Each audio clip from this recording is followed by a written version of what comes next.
T'as les mecs qui sont en train de parler de dérailleurs et de plateaux, je comprends rien. Moi, le seul plateau que je connais, c'est le plateau de fromage. Parce qu'il y a le digestif après.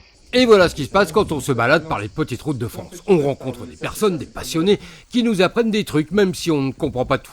Nous sommes ici dans le Vercors Sud, près de Valence, dans la Drôme, où il vaut mieux avoir de bons mollets pour grimper. Si certaines pentes atteignent les 12%, rassurez-vous, c'est accessible à tout le monde. Pour y accéder, des virages, des montées, des descentes, et au bout du bout, des paysages incroyables, avec en plus une histoire.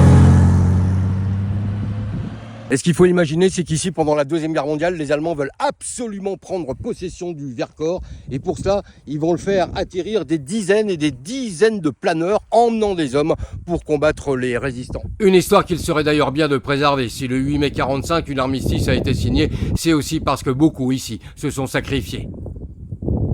Et le sud du Vercors, ce n'est pas que pour les cyclistes et les motards, c'est aussi une région qui regorge de randonnées, tout cela au milieu de larges forêts et de prairies à perte de vue.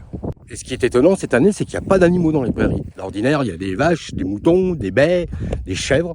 Et ben là, rien. Et quand on regarde bien, on a une explication. L'herbe est jaune. Il n'a pas plu depuis plus d'un mois ici, à part quelques orages. Voilà. Alors quand certains nous disent que non, il n'y a pas de réchauffement climatique. Donc si vous aimez la tranquillité, vous avez ici tout ce qu'il faut, des prairies, des cols de montagne et des plateaux, parfois de fromage. Ah, si je veux du camembert, ouais. Et vous avez du Saint-Nectaire aussi. C'est bon le Saint-Nectaire. Avec un petit peu de beurre.